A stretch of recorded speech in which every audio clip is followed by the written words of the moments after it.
presentation is by Julio Lucero, paper called Choosing Sensors for an Underground Mine, exactly what we said, with FSO employing QGA.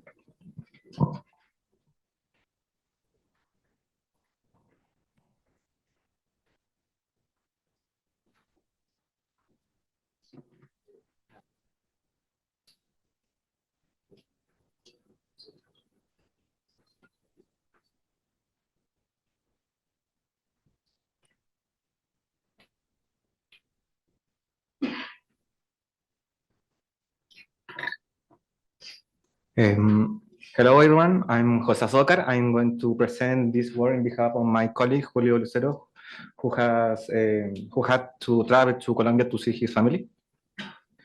So this paper is called the Choosing Sensor for an Underground Mine with FSO and employing QGA, which is quantum genetic algorithms.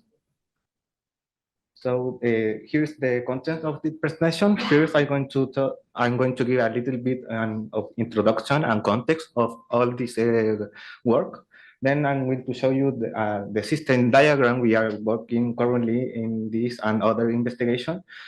A little bit of context of quantum formulation and genetic algorithms, and the Grover's algorithm, which is a particular algorithm that we are working right now. And finally, the results of this work, and then the conclusions.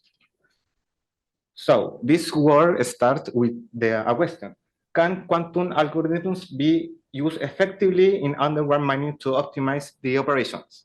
So, as you must know, the underground mining operation is a very harsh environment for basically all the systems that are working in that area, especially a telecommunication system. So because all the pollution, we have diffraction of the wavelengths and all that. So our primary motivation for this work is explore the fields of different forms of optimize the resources that are currently using in the mine. That is why we are working with genetic algorithms, and we also are continuing. We are always exploring the different ways to use quantum formulations in different algorithms, but not in the classical way, that's with a quantum computer, but in like an alternative way that we are using the formulations of that are proposed in the quantum computing area, and we are taking that formulation and applying in different algorithms. So we are aiming to combine different technologies, all in the content of smart farming, in this case, smart mining, smart farming, smart everything. So, and this a little more context of this work, but because this work is aiming to optimize the resource of specific of sensors and different devices inside the environment. We are using quantum genetic algorithms to optimize a certain target function. In this particular work, that target function is an derivative of the avalanche property of cryptographic algorithms. This is important because, well, my main line of research are cryptographic systems to generate secure keys. Yeah. So if we are generating one key for each device presented in the system, maybe if we have only 1 or 2 or 10 devices, it's not a big problem. But what if we have 1,000 or 10,000 of devices? We need to optimize all these the resources, which all as much as we can. So this is the system, the diagram we are using right now. We in the first block we have all the sensors, all the gas sensors, the temperature, the humidity, airflow. We also have the telecommunication system that are probably in the edge. We have a different stream with using LoRa, using Jetson Nano with 5G in this case. We and we all is that is all the technologies that are in the edge. Then we are transmitting all the different variables such as humidity, temperature, and also variables of the network itself, like SNR and RSSI, and that we all combine all this information in only one package and send them to a main, like a concentrator. In that concentrator, we are that is the second block. In that block, in this work, we are currently using doing different tests of the algorithms that we are showing today to optimize, to choose one of all the sensors or groups of sensors and choose one, and that sensor is the representative of the how the vicinity in which these sensors are placed, and then this decision of the sensor or not, we transmit that to the main center of control room. In that point, we have the FSO laser, which is why it's in detail. So here's a little introduction to what is a qubit. Basically, a qubit is a particle that we can use to represent different states, and difference to the classical bit that is only one or only zero. We can represent the different things with only one particle that can be represented as a linear combination of the probabilities of this particle being zero and plus the probability of this particle being one. This is all very summarized for that. And the genetic algorithm, well, a little reminding of how we work our genetic algorithm. Starts with a different population, a population with different chromosomes. These chromosomes represent different properties of the population. Yep. Then we evaluate the population for this target function. In this case, we are using this that represent the avalanche effect where we are working in this particular work. So then we have here's an image. So these are two individuals of the populations, and the different operation of the genetic algorithms that we're using are the classical ones: the crossover, the mutation, and the selection. We select two parents of the different individuals, then we cross interchange his properties, and doing that we generate new possibilities with different properties into the next generation. This new population may or may not be better than the previous one. That is why we have here this block that is this population but works as we are expected. And the Grover's algorithm is one of the many quantum algorithms. This particular one this allowed us to search more quickly in an unsorted database. Yeah, and then we are looking for a specific value and in a huge set of data. And this data must be in the proper form and format. We are working with quantum formulation. But if we do this correctly and we then apply the reverse algorithm to search our optimal value, that search in the database is take a lot of take very less time if we are doing the traditional way.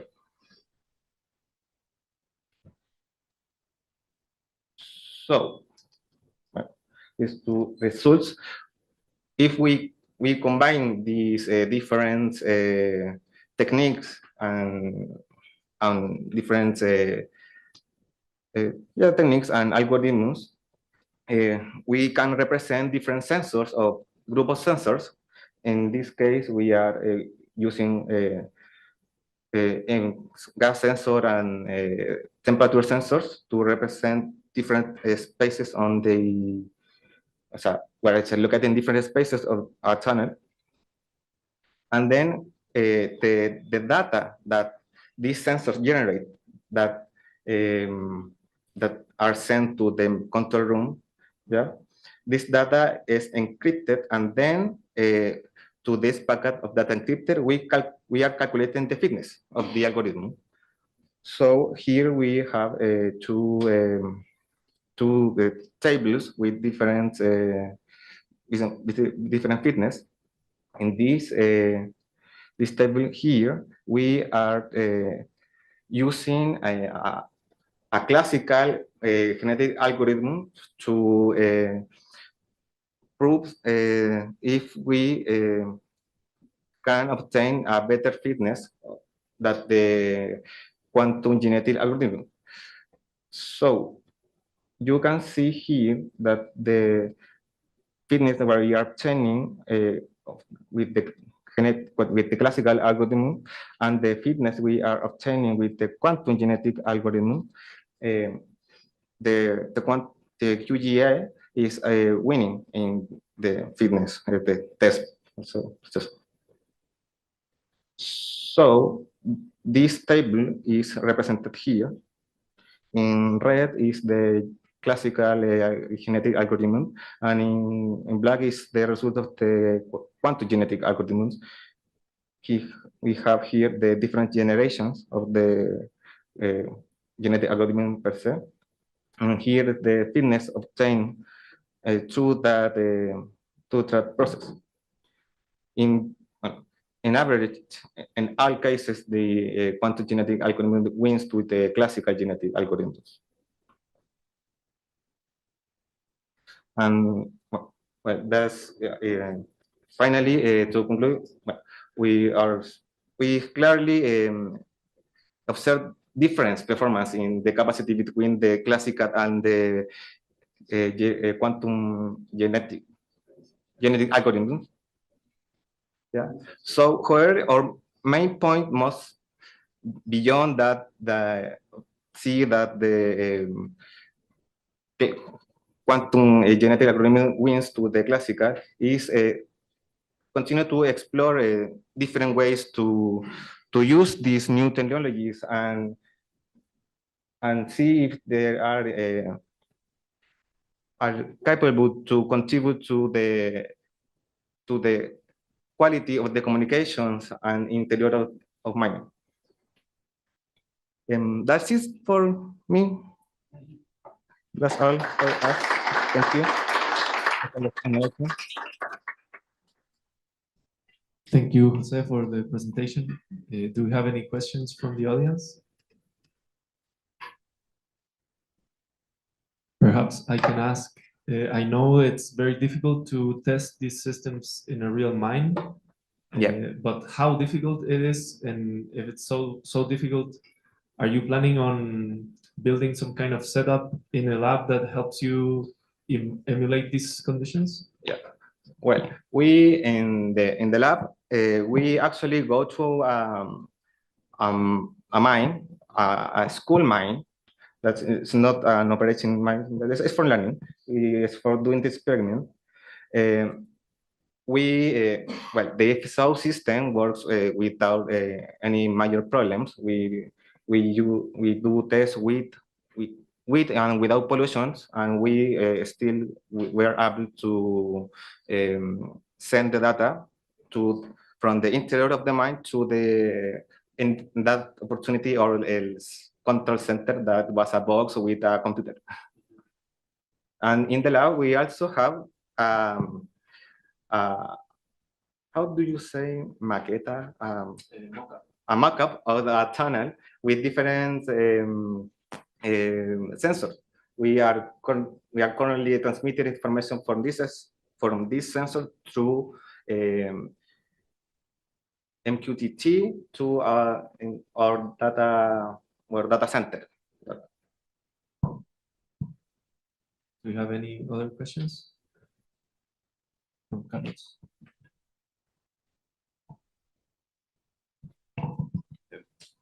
Yes. I'm sorry, but I didn't see the connection between these quantum genetic algorithms and the undermining, well, the mining application. So, how is it related in for your work? For this work, if we change the environment, we go to another place. What will be different? well, in this work, most of the work here in Chile, we are mining country. We are focused on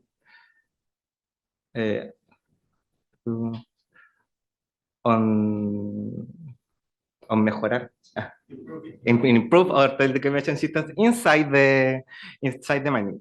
That is the initial reason of why we are focusing in underground mining. But you're right, this concept or this work can be applied on other fields. In fact, we are working with smart. We have a project in smart farming that we are currently also doing tests with this work. He's asking about what are you improving with the genetic or with the quantum optimization algorithms? Why you we in simple terms we are using less resources to monitoring the inside of the tunnel. That's just for the identification of the sensor. I mean, you're using these quantum genetic algorithms for coding the ID of the sensor, or because that's the part that. Can you repeat, please? Yes. You're using the algorithm just as a way to more rapidly identify each sensor, or what's the? We in this work we are using the algorithm to identify the most secure sensor. That is because we are using the target function to calculate the filament. This function to represent the avalanche effect. So we are currently aiming to, in this particular work, to select the most secure and reliable sensor and information that is inside the domain.